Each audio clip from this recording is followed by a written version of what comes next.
Welcome to What's Good, everyone. I'm Nick and we're checking out Atomic Heart. We've been playing it on Xbox Series X. It's also coming to PlayStation and PC. We've been taking a look. We're going to take a look at the impressive opening of the game, so let's take a look. The first time this game loaded up, I was not prepared for what I was going to see, and when this happened, I actually audibly said, wow. Like, it just blew me away. I was like, that is impressive. And anyone who's been paying any attention will know that last year there was quite an impressive, or quite a fuss about the very impressive Amsterdam level in the latest Call of Duty. And you can definitely draw some comparisons here, not only because there's a sort of canal and a boat, but because it's hella impressive looking, isn't it? A feat of modern science and technology. This city in the clouds was built in 1950. Anyone who's watching this and who's played the other games I'm about to mention will immediately feel a bit of a Bioshock vibe here, especially Bioshock Infinite. The difference being that this game takes place in a sort of 1955 Russia, where everything has, well, more like Soviet Union, where everything has gone hunky-dory and there's this very prosperous sort of sci-fi future, very Tomorrowland sort of thing going with robots and technology and all these sorts of things we haven't seen before. So it's quite the sort of Soviet version of, you know, the nuclear family and the nuclear age type of things that we see from you know, other stories, American stories like Fallout and so on. Wow, what a beautiful day. This whole beginning section that we're going to look at now is gameplay, but there's no action for the first large chunk of this game, and the reason is that they really want to set up this world, and they want to really give you an idea of what kind of environment you're in, and just sort of marvel at everything they put in front of you, and it really is pretty impressive. Like, if you just sit and sort of stare, there's just so many cool little designs and there's so many cool ideas. The art direction in this game is really impressive. 0451. Okay then, get to work, you bums. Move it! Move it! You know, you're hearing these people talking, and you're hearing all these, you know, loudspeakers talking about this big parade that's happening and this big day that they're having, and or that they're having, and it's just it's just really great to just sit here and just sort of soak it all in, and that's really what they want you to do. So, again, you know, you're getting a lot of that Bioshock, especially that Bioshock Infinite vibe, because of the, you know, lots of floating things and this very sort of bright, almost utopian feeling. I designed the device myself. Be careful with it now. It's more important than you might think. This is a section now where someone's actually speaking to your character now. Your character, what makes him a bit special is that he's not just like a Spec Ops kind of guy, but who's working for this dude, but he's got a prototype glove that you may have seen in the beginning there. It's got these cool little like tendril wire things that come out of it, and you use a lot of that in the game to interface with things around you, but it's his sort of special ability that separates him from the people around him. You know, on top of being this special forces guy, yeah, the canal trip comes to the end now, where he hops off, or you hop off, and then you get to start actually walking around. And so the way this works as well is that if you see people around, you can actually go and talk to them. There are dialogue options. It's not like a deep RPG, but I mean, you've got a few options to sit and chat and ask a few questions, or you can just tell people to bugger off. It's worth noting as well that this game's got quite a few language options. So, you know, I've got it set in English right now, and the dude is he sounds a very sort of American hero type of dude. And you also speak to, so your I don't want to call it a cuff, because Forspoken will look at me funny, but you've got this like AI on your glove that speaks to you. And you're very sort of Jarvis-y from Iron Man, but you know, he's this AI that accompanies you a lot of the time. So a lot of the dialogue that takes place and the story happening while you're playing is coming from this dialogue between you and him. And again, your character's this like super American, you know, hero type of vibe dude. And I did actually swap the wording over to Russian to just hear what it sounds like in, you know, as a game set in Russia. Also, it's of course Russian developers, which gives a completely different vibe sometimes when you hear it in the sort of native language.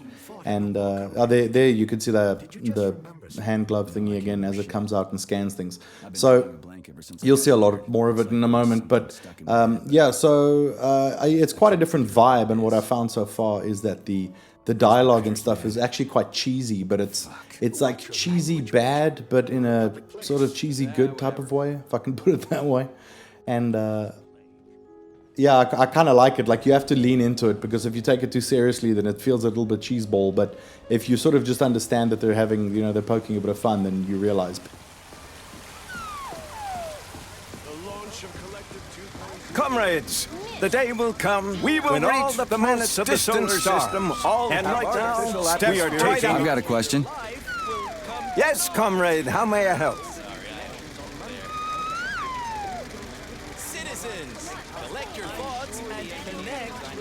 So, what do you think?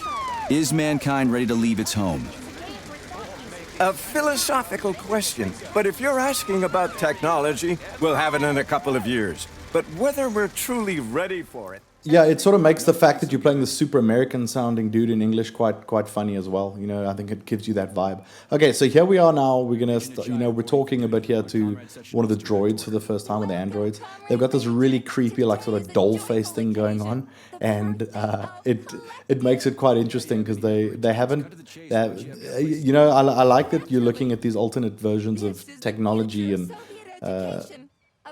This sort of sci-fi future where they've managed to nail a walking, talking, intelligent AI bot, but they can't really get the face right. And it's in the dialogue that they actually speak a bit where, and there's a bit of foreshadowing maybe on where the story's going to go. But the one bot says to you that, hey, they're with the work and stuff that they're doing now, in just a few years, you won't know that you're speaking to. You won't even know that you're speaking to an android, or a robot. And the guy says, I'd prefer to know. Yeah, been there, done that. Skip the foreplay, bot. Excuse me, of course. Your particular case definitely calls for something more efficacious. Nevertheless, you will still need an initial neuropolymer injection. Comrade Sechenov. So here I'm being told about this first upgrade I'm going to get, or this upgrade I'm going to get that allows me to scan my environment and so on. And it's cool, because you're going to see now how this technology interfaces with the glove that you've got. And I really like the fact that there is this system built into the scanner where you have to actually do like a Nintendo glove. It's almost like a Nintendo glove where you have to do these hand gestures to make it do what it wants.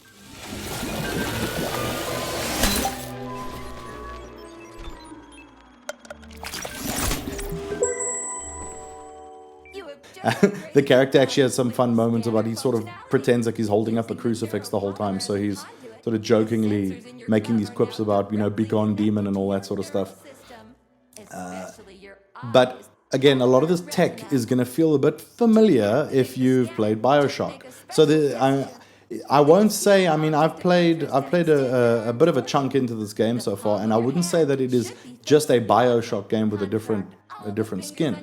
But there's definitely that, you can definitely feel and make that comparison, that there's these abilities that you can add to your character, and there's things like shock, and there's things like, that sort of melee combat. So it's going to feel very familiar when you, use your glove to shock someone and then smack them with a big melee weapon. That's a very Bioshock thing, isn't it? The 1-2 punch, as they called it in Bioshock 1. So, yeah, again, the technology itself, though, this kind of weird idea with these tendrils and these weird androids and everything is really cool on its own. I think it holds, it carries a lot of the load of the sort of early interest of this game, just because you're just spending so much time looking around and marveling at the things around you, and just enjoying this sort of crazy type of technology. It reminds me a bit of the kind of stuff you see from an artist that I really love. If you've had Amazon, you may have seen that they created a show inspired by his art called Tales from the Loop. And it gives a bit of that vibe. It's like this sort of weird industrial technology mixed with sort of very, very far sci-fi concepts. Now, again, as you know, you got to hear this part with sound. I'm talking over it, but you know, I want you to experience this a bit when you play this. But when you come out here, I was blown away again by just like the scale of these places. It's just got such a thick atmosphere of this big parade coming past, and all the sound and things flying around you, and all the marching and everything. It's really impressive. And it's sort of, you know what, I want to almost say that there's a little bit of a similar vibe to the latest Machine Games versions of Wolfenstein, where where you've also got that kind of big government parade taking, this sort of dictator government, fascist government that's taken over, but they're having all these big parades in honor of themselves. So there's a bit of that. So I mean, if anything, this does feel like a game where you can, you can't say that it's unique in many ways, especially its style. But I mean, you can definitely bring in a few other games and say, well, it's a little bit like, you pull in a bit of Bioshock, a little bit of Wolfenstein, a little bit of.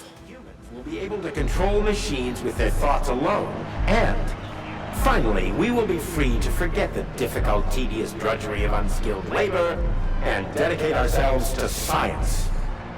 On behalf of all at Facility 38 Nations Equipment... I skipped ahead here, just moving down this passage a bit, but you're coming up to this massive building now where you're headed for your objective to go and speak to someone. As I mentioned, you can see I've even, some of these areas I've sort of accelerated, I've edited just to cut out, one or two sections.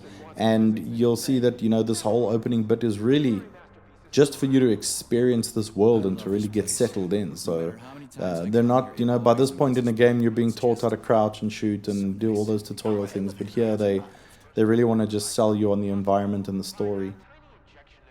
One thing I'll note, and it's going to be coming up now, I was really impressed, by the way, with the way everything looked here. And they used, I think it was planar reflections there. It sort of gives this vibe. You feel like there's ray tracing going on or something, but it's really impressive.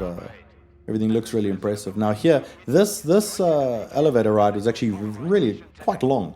Some dialogue happens, but I edited this to just sort of cut a bunch of it out. But this was decently long, which I'm not sure why. I mean, even on the SSD, drives, if you die and you reload again, there's actually a decent chunky little loading time that I wouldn't have expected. It's not crazy long, but I mean, these days you're used to things being 2 seconds, 6 seconds, these are a little bit longer. But you eventually get to the top of this elevator ride now to where you need to go at the top. And in line with the previous parts that I was talking about, there's just some parts of this game that make you say, wow. And yeah, this was another one of them. Style. Science is power, I tell you. The boss has a way of looking down on insurmountable obstacles. I really respect that. There are no obstacles science cannot surmount. Other than an electronic glove that never shuts up. Here's your vehicle activation code, Comrade Major. These two droids, or whatever they are super interesting. Like, you look at them and they've got these like perfectly sculpted bodies and all that, but you start also realizing, like, these things are big.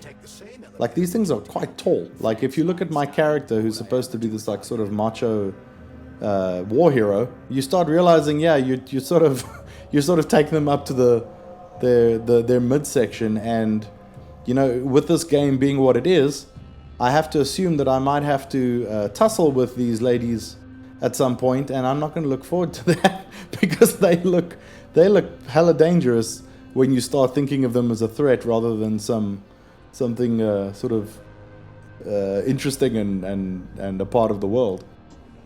Cool, so this was a bit strange. Like, you head all the way up to see this after this long elevator ride. You do something very little, you do very little up there, and the next thing you're heading straight down the elevator again. I'm not sure what the thinking there was. I wouldn't have even minded if they came up with an excuse for me to have to get down a different way, just to mix things up a bit. But then once again, quite a lengthy elevator ride down. And this is coming, we're coming actually close now. We're a few minutes away from the end of this intro section. I'm not actually going to run this video all the way to what is essentially the moment where the logo comes up, because it's a little bit further, but also because you'll see something soon where I want to end the video in a place where you can take a look in the beginning here with me, but from that point onwards, you know, you got to experience some of it for yourself. Okay, see what I mean? That was quite a lengthy elevator ride, and that's quite weird that you have to go all the way up there and all the way down right in the beginning of the game to just go and essentially fetch a key.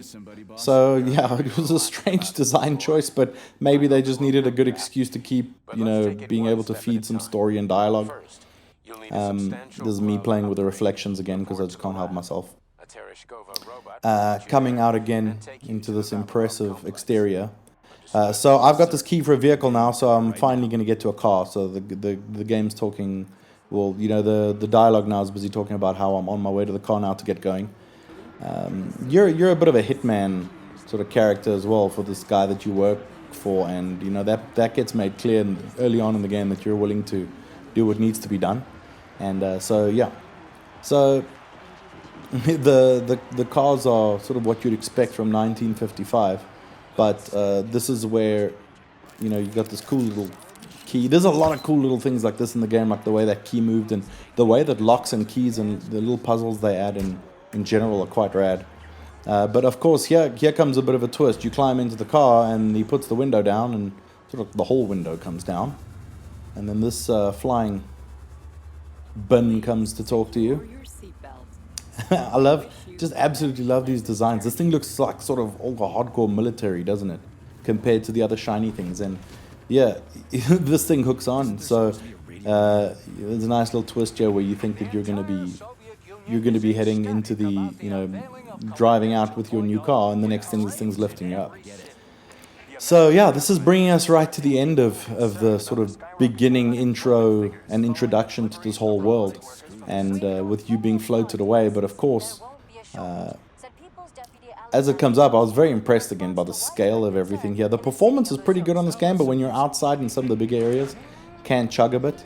But here comes the twist.